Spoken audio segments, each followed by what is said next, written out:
m'as sauvé, tes blessures m'ont affranchi, tu me donnes une nouvelle vie, oui sauvé, tu m'as sauvé. Shalom, bien-aimés dans le Seigneur. Nous sommes aujourd'hui mercredi et c'est notre séance de sondage de la parole de Dieu.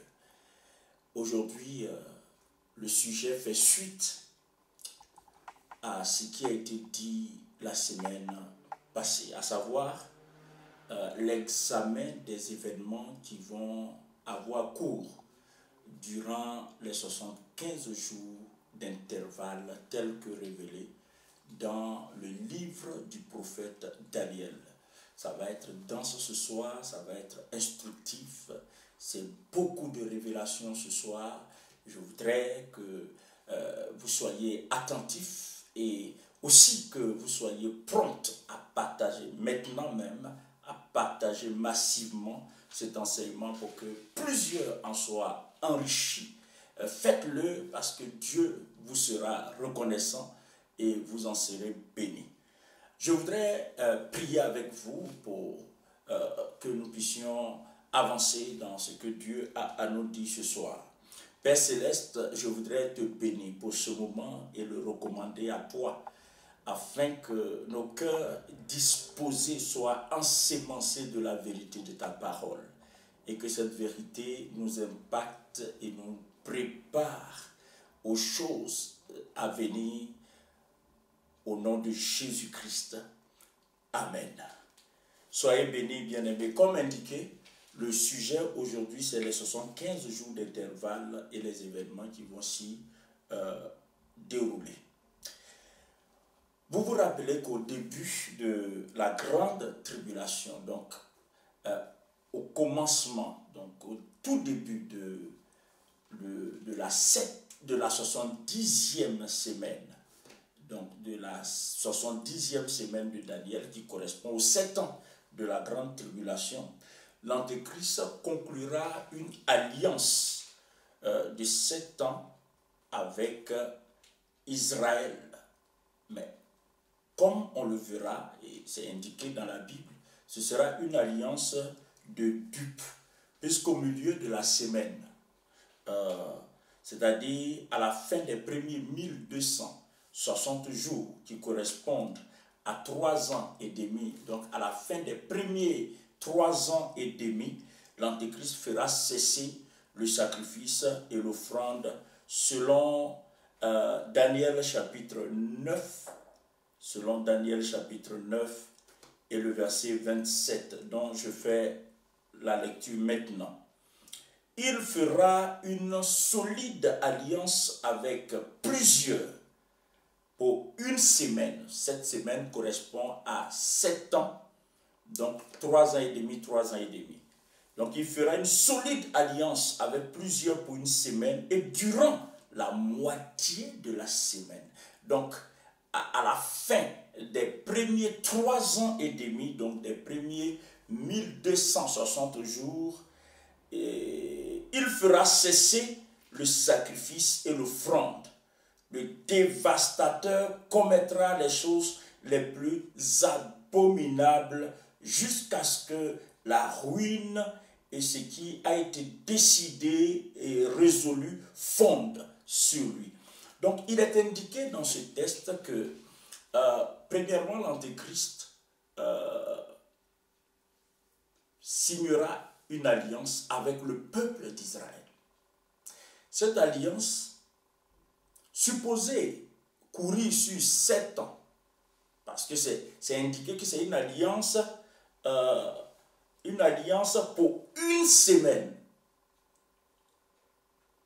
Cependant, au milieu de la semaine, l'Antéchrist va rompre cette alliance et initier des choses abominables. C'est ce que Dieu a révélé et à Daniel. Dans le chapitre 12 de son livre, Daniel rapporte cette révélation. Daniel chapitre 12. Daniel dit ceci, au verset 11 et au verset 12. Il dit, depuis le temps où cessera le sacrifice perpétuel. Dans le chapitre 9, au verset 27, nous avons appris que l'offrande et le sacrifice cesseront au milieu de la semaine. Et en Daniel chapitre 12, il nous est dit, depuis le temps où cessera. Donc ce depuis nous ramène à la fin de la première moitié de la 70e semaine de Daniel. Je voudrais à nouveau insister, soyez attentifs parce qu'il y a beaucoup de choses à dire et des choses auxquelles nous ne sommes pas toujours habitués. D'ailleurs, l'intervalle des 75 jours n'a pas toujours fait l'objet de messages d'enseignement. Cet intervalle est très méconnu par la plupart des enfants de Dieu. Et c'est pourquoi j'insiste sur le fait que vous soyez concentrés, que vous fassiez attention, que nous fassions attention à tout ce qui va être dit, que nous prêtions attention à cela du moins. Voilà, donc que Dieu vous bénisse. Il a dit, depuis le temps où cessera le sacrifice perpétuel, où sera dressée l'abomination du dévastateur, il y aura 1290 jours. Donc, les 1290 jours partent du début de la deuxième moitié. Donc, du tout début de la deuxième tranche des 3 ans et demi. Parce que la tribulation s'étendra sur 7 ans. 7 ans repartis en deux. Premièrement, une première moitié de 3 ans et demi et une deuxième moitié de 3 ans et demi. Ici, le texte que nous venons de lire en Daniel chapitre 12 et au verset 11, il est dit que depuis le temps où cessera l'offrande, depuis le temps où cessera le sacrifice, jusqu'à 1290 jours. Donc, il se passera des choses. 1290 jours. Nous savons que 3 ans et demi font 1260 jours. Or, là, il est question de 1290 jours. Ça veut dire qu'il y a une rallonge de 30 jours. Donc, 1290 moins 1260, nous avons 30 jours en plus. Ce qui veut dire que la grande tribulation est dépassée. Parce que la grande tribulation s'arrête à la fin des 1260 jours. Le verset 12 dit, heureux celui qui attendra et qui arrivera jusqu'aux 1335 jours. Donc quand nous faisons 1335 jours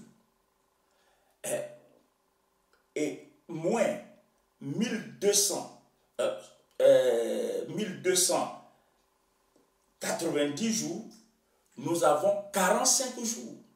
Donc quand nous faisons 45 jours plus 30 jours, ça nous fait 75 jours. Cela veut dire que quand on arrivera au terme des 7 ans alloués à la grande tribulation, il y aura une rallonge de 75 jours, un intervalle de 75 jours. Durant ces 75 jours, il va se passer beaucoup de choses. Qu'est-ce qui va se passer durant ces 75 jours? C'est ce que je vais m'employer à vous exposer dans le cadre de la présente étude. Le premier événement, en fait l'un des événements C'est mieux de le dire ainsi parce que je fais une mise au point. Les événements qui seront présentés durant les 75, l'intervalle des 75 jours, ne seront pas présentés dans un ordre chronologique. J'avoue, j'espère que dans les temps à venir, le Seigneur me donnera suffisamment, me fera suffisamment de grâce, me donnera de comprendre suffisamment la parole de Dieu pour organiser et restituer, n'est-ce pas, le déroulement de ces événements dans un ordre chronologique. Pour l'instant, j'avoue que je n'en suis pas capable parce que les textes bibliques que j'ai consultés, que j'ai examinés et sondés ne me permettent pas objectivement d'établir une chronologie. Ainsi donc, les événements tels que je vais vous les présenter, sachez que ce n'est pas par thème. C'est par thème et j'ai choisi arbitrairement l'ordre dans lequel je vais vous présenter. Ils ne répondent à aucun critère chronologique. Cela dit, donc, dans le cadre de cette étude, je note que l'un des événements durant l'intervalle des 75 jours, c'est le retrait de l'abomination du temple. Sachez que quand l'Antéchrist va faire tomber le masque et que son vrai visage sera connu de tous, il va commencer à massacrer le peuple de Dieu. Et il va changer les lois. Et non seulement il va faire cela, mais il va souiller le temple, puisqu'il dressera son image sous la forme d'une statue. Une statue qui sera animée, qui va même parler, tenir des discours. Une statue qui sera adorée dans le temple de Dieu. Jamais dans l'histoire de l'humanité, une telle abomination n'a été vue. Mais sous le règne de l'Antéchrist, durant 1290 jours, donc 3 ans et demi, plus 30 jours, cette abomination-là sera dans le temple de Dieu. C'est ce que la Bible nous dit. Mais à la fin des 1290 jours, cette statue sera retirée. Cette idole, c'est le cas de le dire, parce que quand la Bible parle d'abomination, de façon générale, le mot abomination dans la Bible, surtout dans l'Ancien Testament, évoque l'idolâtrie. Donc, à la fin des 1290 jours, l'abomination sera retirée du temple de Dieu. Ça, c'est un événement à noter. Et l'autre événement, c'est la résurrection des saints de l'Ancien Testament. Je cite cet événement sans le commenter, sans en donner une quelconque explication, parce que le mercredi passé, j'en ai abondamment parlé, j'ai exposé longuement sur les différentes phases de la première résurrection. Alors, il y aura la résurrection des saints de l'Ancien Testament et il y aura aussi la résurrection des saints de la grande tribulation. Ce dont il a été aussi question dans l'étude précédente. Autre événement qui va prendre place durant l'intervalle de 75 jours, c'est les noces de l'agneau, le festin des noces de l'agneau. Apocalypse chapitre 19, Apocalypse chapitre 19, et à partir du verset 7, je lis. Réjouissons-nous et soyons dans l'allégresse et donnons-lui gloire, car les noces de l'agneau sont venues et son épouse s'est préparée. Et il lui a été donné de se revêtir d'un fin lin éclatant, pur, car le fin lin, ce sont les œuvres justes des saints. Le mercredi prochain, je m'étalerai sur cette grande célébration. Ce sera la fête, le festin des noces de l'agneau. C'est la célébration des célébrations. C'est la fête des fêtes. Et le mercredi prochain, j'en parlerai en addition au thème que je développerai sur le tribunal de Christ. Donc, vous pourrez noter que le mercredi prochain, je parlerai du tribunal de Christ et des noces de l'agneau. Les deux sujets seront abordés conjointement. Au verset 9, il est dit, et l'ange me dit, heureux, écrit, heureux ceux qui sont appelés au festin des noces de l'agneau. Et il me dit, ces paroles sont les véritables paroles de Dieu. Église de Jésus-Christ, frères et sœurs en Christ. Très bientôt, quand nous serons enlevés, quand nous serons devant le Seigneur Jésus-Christ, à l'heure où je vous parle, les anges sont en activité pour préparer cette fête. Ce sera la plus grande fête, la plus solennelle fête que l'univers n'a jamais connue. C'est une grande réception que l'agneau prépare pour le corps de Christ, son épouse. Et la Bible appelle ça les noces de l'agneau.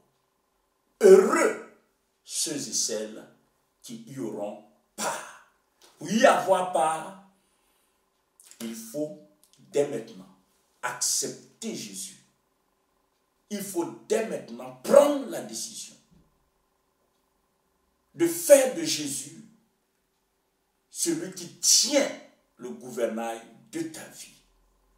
C'est maintenant qu'il faut prendre la décision de demander pardon au Seigneur pour les péchés commis, de reconnaître que c'est de nos péchés qu'il s'est chargé et de reconnaître que le châtiment qui nous donne la mort est tombé sur lui.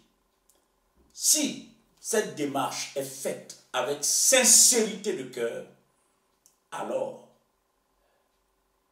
le salut sera accordé. On deviendra enfant de Dieu. Et étant devenu enfant de Dieu, élu de Dieu, on aura part au festin des noces de l'agneau. Parce que par la conversion à Christ, par la nouvelle naissance, on entre dans la famille de Dieu, on entre dans le corps de Christ. Les noces de l'agneau, donc, seront organisées et se tiendront dans l'intervalle des 75 jours. Ce ne sera pas sur la terre, ce sera dans les cieux, mais durant les 75 jours. Durant les 75 jours. Ça va être extraordinaire. Durant l'intervalle des 75 jours. Un autre événement qui va se tenir durant les 75 jours, c'est l'événement qui sera horrible et terrible, la guerre d'Armageddon. La guerre d'Armageddon, appelée aussi le grand festin de Dieu. Ne confondez pas ça avec le festin des noces de l'agneau. En Apocalypse chapitre 19, versets 7 à 9. Apocalypse 19, versets 7 à 9, et je lis. Verset 17, autant pour moi. Verset 17, Apocalypse chapitre 19, verset 17, autant pour moi. Et je vis un ange qui se tenait dans le soleil, et il cria d'une voix forte, disant à tous les oiseaux qui volaient vers le milieu du ciel, « Venez, rassemblez-vous pour le grand festin de Dieu, afin de manger la chair des rois, la chair des chefs militaires, la chair des puissants, la chair des chevaux et de ceux qui les montent, la chair de tous, libres et esclaves, petits et grands. » Il s'agit là de la guerre d'Armageddon et des choses horribles qui vont s'y dérouler. Il va y avoir tellement de morts qu'il faut que des oiseaux de l'espèce des charognards, de vautours, pour se nourrir de la chair, parce qu'il sera impossible de les inhumer. Même en faisant des fosses communes avec une étendue importante, on n'arrivera pas à inhumer les morts, le corps des morts, le corps des gens qui tomberont durant cette guerre. La Bible dit au verset 21 du chapitre 19, « Et les autres furent tués. Et les autres furent tués par l'épée qui sortait de la bouche de celui qui était assis sur le cheval. Et tous les oiseaux se rassasièrent de leur chair. » Tous les oiseaux se rassasièrent de leur chair. Il s'agit là de la guerre d'Armageddon qui sera non pas la dernière guerre de l'humanité, parce que beaucoup pensent que ce sera la dernière guerre. Non, si vous lisez très bien la Bible, après la guerre d'Armageddon, d'ailleurs la guerre d'Armageddon aura lieu avant l'instauration du règne messianique qui va durer 1000 ans. Et à la fin des 1000 ans, ou vers la fin des 1000 ans, il y aura une autre guerre. Une autre guerre, j'aurai l'occasion de vous parler de cela, toujours dans le cadre du sondage de l'agenda de Dieu. Alors, le sixième événement qui va se tenir, je rappelle encore que quand je dis sixième, ce n'est pas dans un ordre chronologique, c'est si vous voulez en conformité avec l'organisation ou la façon dont j'ai structuré le message. Donc, le sixième événement, qui est peu connu aussi, c'est le jugement des nations ou des Gentilles, peu avant l'instauration du règne de 1000 ans. La Bible évoque ce jugement de façon explicite, bien que ce jugement soit peu connu des enfants de Dieu. Il ne faudrait pas le confondre donc, ni au tribunal de Christ, ni au jugement du grand trône blanc. C'est très, très, très important. Il faut éviter cette confusion. En effet, le jugement des nations qui aura lieu juste peu avant le millénium, peu avant l'instauration du règne messianique. Ce jugement-là aussi va se dérouler dans l'intervalle des 75 ans. Maintenant, il va concerner qui? Il va concerner tous ceux qui, bien sûr, qui ont traversé, ont vécu dans la période de la grande tribulation. Et durant cette période de la grande tribulation, il y a des gens qui se sont donnés au Seigneur, il y a des gens qui ont eu un bon comportement ayant cru au Seigneur, et ils ont aidé les Juifs, ils ont soutenu les Juifs, et donc le Seigneur va juger. En fait, en Matthieu chapitre 25, versets 31 à 46, la Bible parle de ce jugement.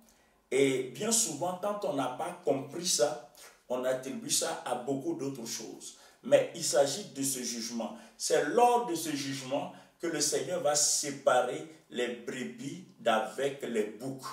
Vous notez bien, les brebis d'avec les boucs, comme il séparera les élus d'avec les impies, comme il séparera les vierges folles, les vierges sages des vierges folles, comme il séparera l'ivraie et le blé de l'ivraie. Tout cela, ce sont des choses que nous devrons comprendre avec beaucoup de discernement. En Matthieu 25, à partir du verset 31, voici ce que nous lisons concernant le jugement des nations. Et pendant que nous lisons cela, soyez très attentifs. Il est dit, lorsque le Fils de l'homme viendra dans sa gloire. Ça veut dire quoi? Ça veut dire que ce jugement se déroulera sur la terre, pas dans le ciel. Et ce jugement se déroulera avant le règne de 1000 ans. Entre-temps, avant le règne de 1000 ans et pendant la période de la tribulation, après l'enlèvement, il y aura ce qu'on appelle le tribunal de Christ. Je parlerai de cela avec beaucoup plus de détails. Et puis après les 1000 ans, il y aura le jugement du grand trône blanc. Donc vous voyez, il y a 3 jugements. Il y a le tribunal de Christ qui ne concerne que le corps de Christ et qui va se dérouler au ciel, alors que sur la terre, la grande tribulation aura cours. Au ciel, l'Église sera jugée. L'Église sera jugée pas pour être condamnée, mais l'Église sera jugée pour que chaque chrétien ait sa récompense selon ce qu'il aura fait, étant dans la maison de Dieu, étant dans le corps de Christ. Ce jugement, j'en parlerai le mercredi prochain. Et puis, il y a le jugement du grand trône blanc qui va se dérouler à la fin, n'est-ce pas, du règne de 1000 ans. Ce n'est pas de ça qu'il est question. Il est question ici d'un jugement qui va avoir lieu peu avant que le règne de 1000 ans ne soit instauré. Alors, suivez très bien la lecture que je vais faire du texte de Matthieu, chapitre 25, à partir du verset 31, parce que le Seigneur Jésus lui-même a parlé de ce jugement avec beaucoup de détails. Je reprends donc le verset 31. Lorsque le Fils de l'homme viendra dans sa gloire avec tous les anges, il s'assiera sur le trône de sa gloire. Lorsqu'il viendra, ça veut dire qu'il a déjà quitté le ciel et il est sur la terre. Verset 32, toutes les nations seront rassemblées devant lui. Ça se passe sur la terre. Il ne s'agit pas de l'Église, il s'agit des nations. Toutes les nations seront rassemblées devant lui. Il séparera les uns d'avec les autres, comme le berger sépare les brebis d'avec les boucs. Donc, la séparation qui sera faite, ce sera une sélection au sein des nations qui seront là, n'est-ce pas, qui auront traversé la grande tribulation. Parce que nous sommes dans la période, dans l'intervalle des 75 jours, lesquels 75 jours viennent à la suite des 7 ans qui correspondent à la 70e semaine de Daniel. Au verset 33, il est dit « Et il mettra les brebis à sa droite et les boucs à sa gauche.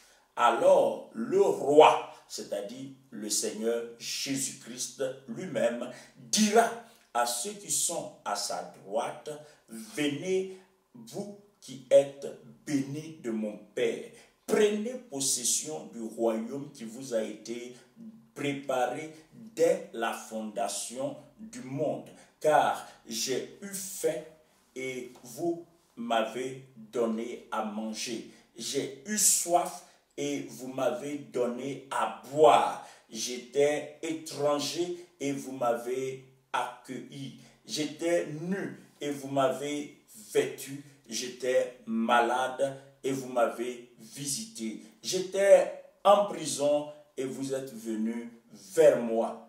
Les justes lui répondront, Seigneur, quand t'avons-nous vu avoir faim et t'avons-nous donné à manger, ou avoir soif et t'avons-nous donné à boire?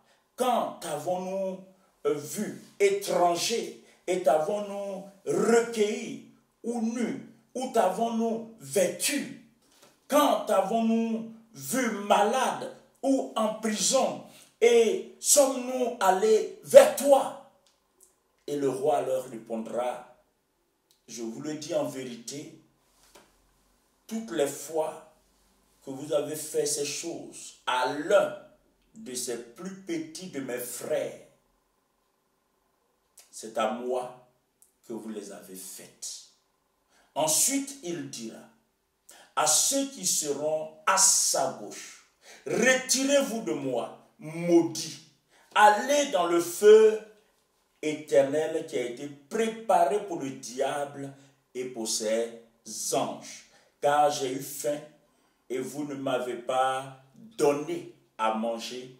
J'ai eu soif et vous ne m'avez pas donné à boire. J'étais étranger et vous ne m'avez pas recueilli. J'étais nu et vous ne m'avez pas vêtu. J'étais en prison et vous ne m'avez pas visité. Ils répondront aussi, Seigneur, quand avons-nous vu ayant faim et ayant soif, ou étranger, ou nu, ou malade, ou en prison, et ne t'avons-nous pas assisté? Et il leur répondra, je vous le dis en vérité, toutes les fois que vous n'avez pas fait ces choses à l'un de ces plus petits, c'est à moi que vous ne les avez pas faites. Et ceux-ci iront au châtiment éternel, mais les justes à la vie éternelle. Et ici, ce texte, si nous devrons, et c'est notre devoir de le faire, l'appliquer dans son contexte eschatologique, donc du point de vue de l'agenda de Dieu, ce texte se situe à la fin de la grande tribulation. Et donc, dans les 75 jours d'intervalle.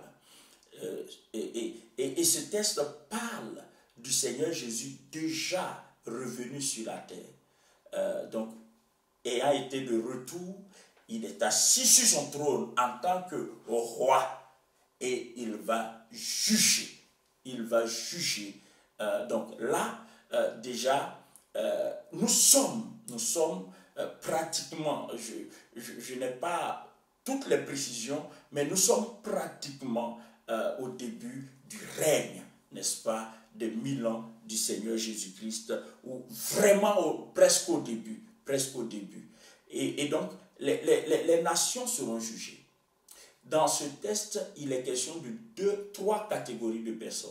D'un côté, il y a les brebis, de l'autre, il y a les boucs, et au milieu, il y a les frères du Seigneur Jésus-Christ. Mais les frères du Seigneur Jésus-Christ en question, il s'agit des frères biologiques, c'est-à-dire des Juifs.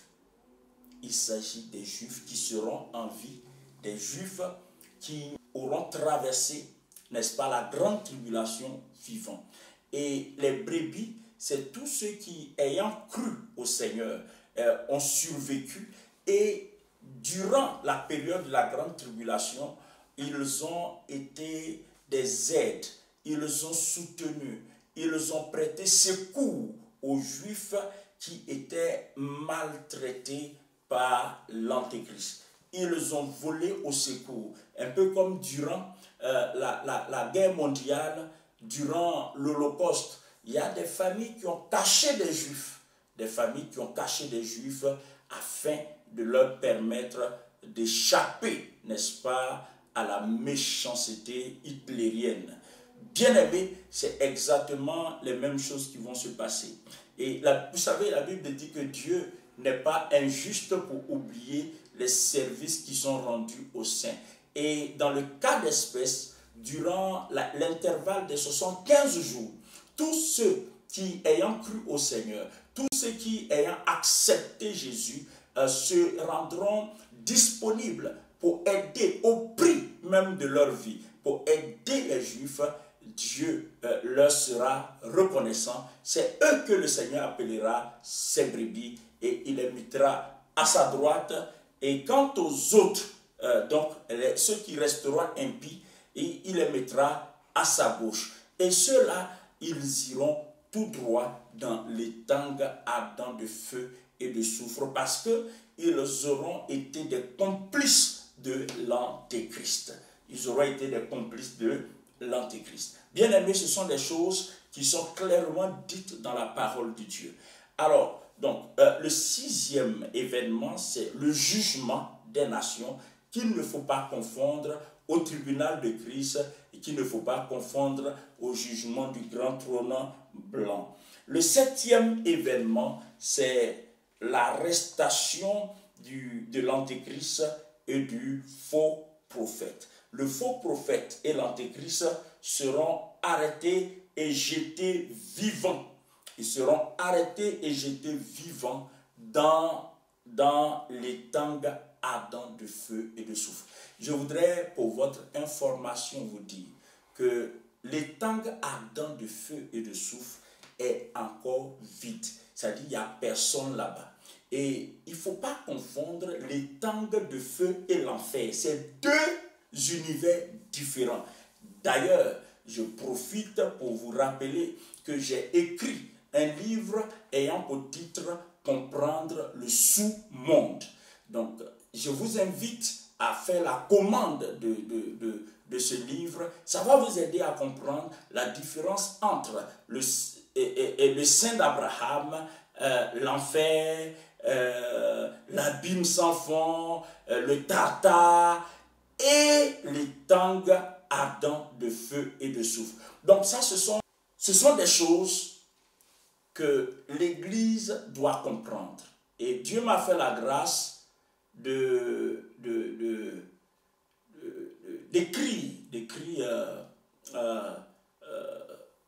d'écrire sur ce sujet.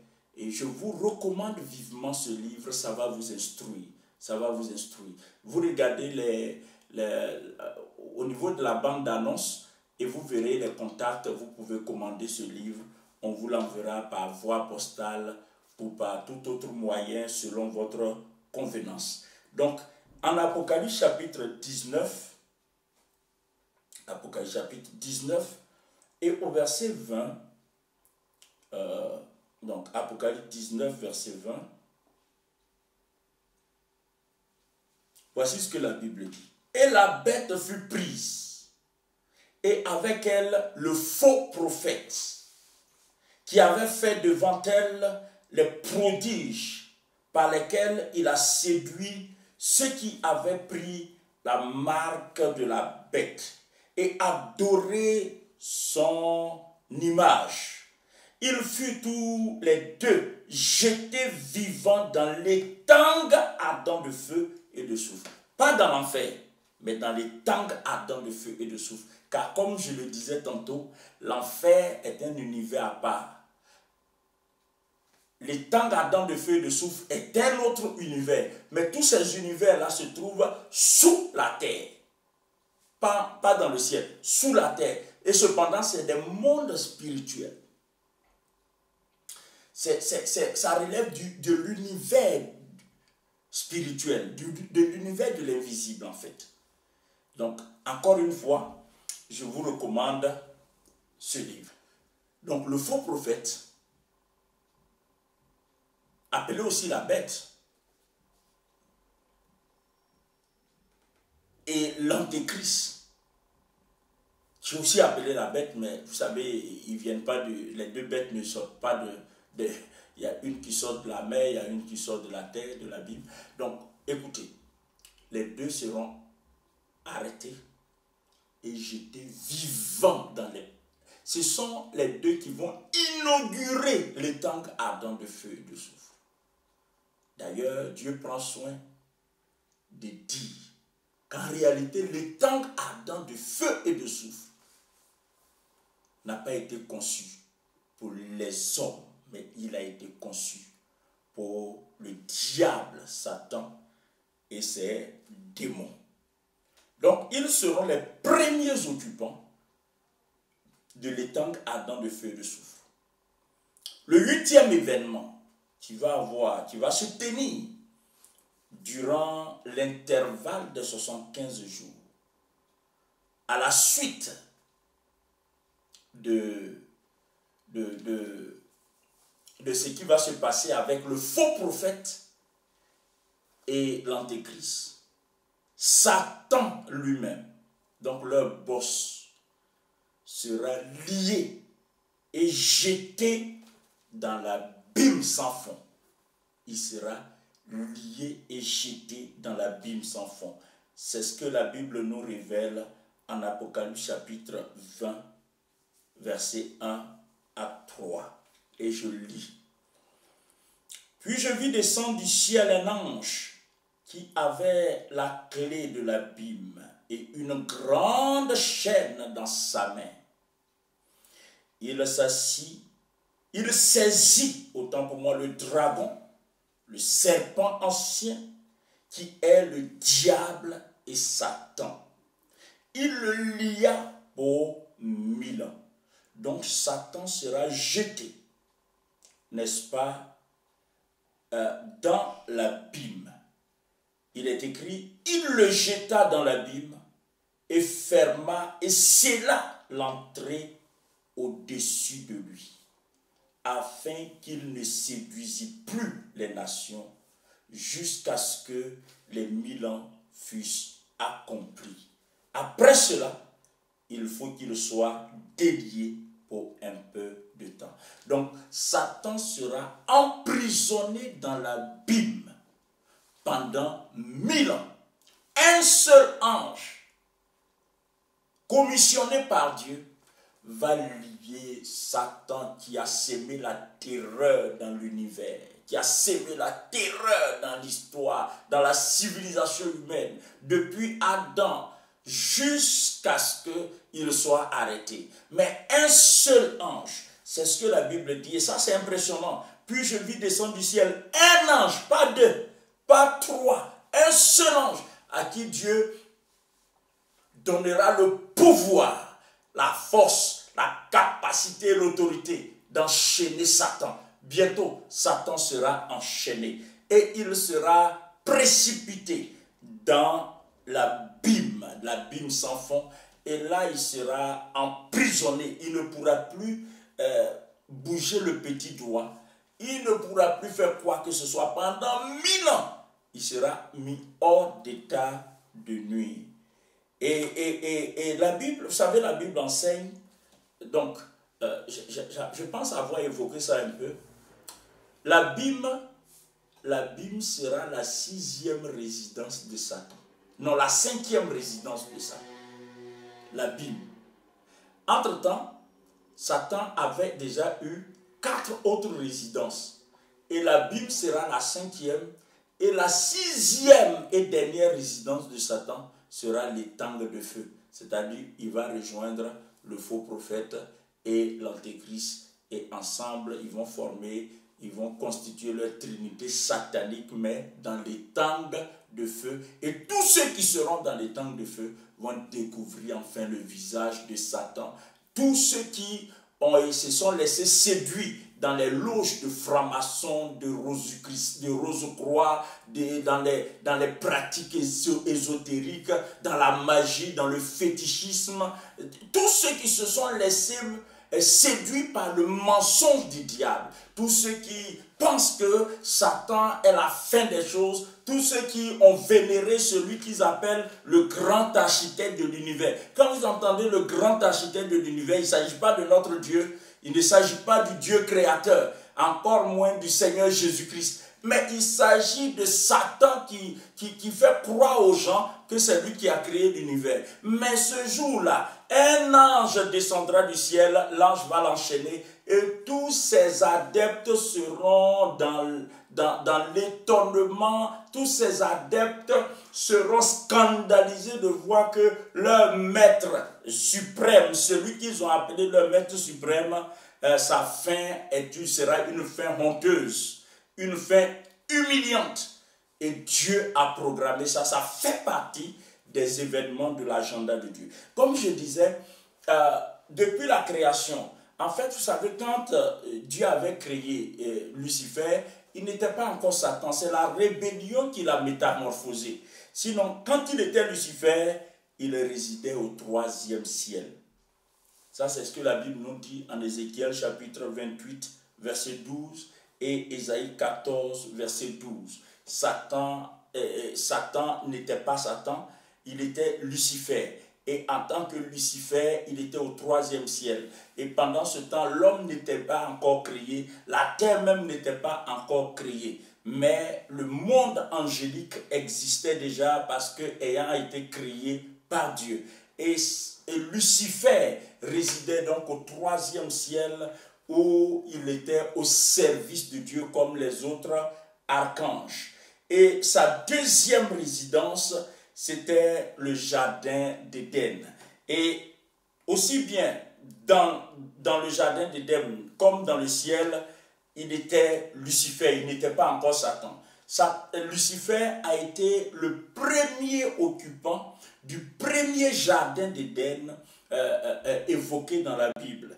En Ézéchiel, chapitre 28, je voudrais qu'on lise ce texte pour ceux, ça va aider ceux qui ne le savent pas. Ézéchiel, chapitre 28, versets 13 et 14. Donc je lis. Versets 13 et 14. Tu étais en Éden, le jardin de Dieu. Tu étais couvert de toute espèce de pierres précieuses, de sardoine, de topaz, de diamants, de chrysolite, d'onyx, de jaspe, de saphir, d'escarboucle, d'émeraude, d'or. Et d'or, tes tambourins et tes flûtes étaient à ton service, préparés pour le jour où tu fus créé. Il est important que vous et moi, nous puissions intégrer que Satan est une créature. Mais il n'a pas été créé Satan, il avait été créé Lucifer. Mais il s'est rébellé contre Dieu et sa nature a subi une métamorphose profonde et il est devenu rebelle, il est devenu l'adversaire et l'ennemi de Dieu. Sa nature a été corrompue à jamais, il est devenu Satan, diable. Et quand il devient Satan, suite à la rébellion, Dieu va le chasser du jardin d'Éden. Comme quand Adam a péché, Dieu l'a chassé. Satan aussi sera chassé du jardin d'Éden. Donc, sa première résidence, c'était dans le 3e ciel. Sa deuxième résidence, c'était dans le jardin d'Éden. Tout ça en tant que Lucifer. Sa troisième résidence, ce sera... sa troisième résidence, ce sera au 2e ciel. Au 2e ciel. Apocalypse chapitre 12, versets 7 et 8 nous donne clairement des informations sur la localisation de Satan au 2e ciel. C'est d'ailleurs du 2e ciel qu'il sera précipité sur la terre. C'est pourquoi en Apocalypse 12, versets 7 et 8, il nous est dit clairement ce qui suit. Il est dit, et il eut guerre dans le ciel. Vous notez bien, dans le ciel. Mais pas dans, cette fois-ci, ce n'est pas dans le 3e ciel. Dans le ciel, Michael et ses anges combattirent contre le dragon. Et le dragon et ses anges combattirent. Mais ils ne furent pas les plus forts. Et leur place ne fut plus trouvée dans le ciel. Il s'agit là du 2e ciel. Satan et ses démons vont perdre leur place dans le ciel pour la simple raison que Dieu a décidé de les précipiter. il est dit, et il fut précipité, le grand dragon, le serpent ancien, appelé le diable et Satan, celui qui séduit toute la terre, il fut précipité sur la terre. Donc, premièrement, il était dans le troisième ciel en tant que Lucifer. Deuxièmement, il était dans le jardin d'Éden, le premier jardin d'Éden, sur la première terre que Dieu avait faite en tant que Lucifer. Et troisièmement, il a habité le deuxième ciel en tant que Satan. Quatrièmement, il sera précipité sur la terre en tant que Satan. Et cinquièmement, il sera jeté dans l'abîme sans fond en tant que Satan. Et sixièmement, il sera jeté dans les tangs ardents de feu et de soufre. Mes amis, voici en quelques mots les événements qui vont se tenir durant l'intervalle des 75 jours. Je veux croire que toutes ces informations participeront à éclairer votre lanterne et à vous permettre d'avoir une compréhension plus fine, n'est-ce pas, de l'agenda de Dieu. Le but, c'est que ces vérités nous aident à être plus stables et à apprécier, n'est-ce pas, la parole de Dieu, l'authenticité de la parole de Dieu, et à comprendre que ce monde est sous contrôle de Dieu, que l'histoire dans son déroulement n'échappe pas au plan de Dieu. L'agenda de Dieu, mes amis, suit son cours. Et d'ailleurs, le mercredi prochain, je parlerai du tribunal de Christ et du festin des noces de l'agneau. Que Dieu vous bénisse, que Dieu bénisse sa parole, et rendez-vous pris pour le mercredi prochain. D'ici là, ne manquez pas de partager ce message, ne manquez pas de commander votre livre chez Comprendre le sous-monde selon Dieu, et puis ne manquez pas aussi la prédication en ligne du dimanche prochain. Nous sommes toujours sur la série Comprendre la nouvelle alliance. Soyez richement bénis et que tous ceux à qui vous partagerez ce message soient également bénis. Seigneur, merci pour ta parole, merci pour cette séance, merci pour l'éclairage, la lumière, l'instruction dont nous avons pu bénéficier à travers ces révélations. Béni sois-tu et donne-nous d'avancer davantage dans la compréhension de tes voies au nom de Jésus-Christ. Amen.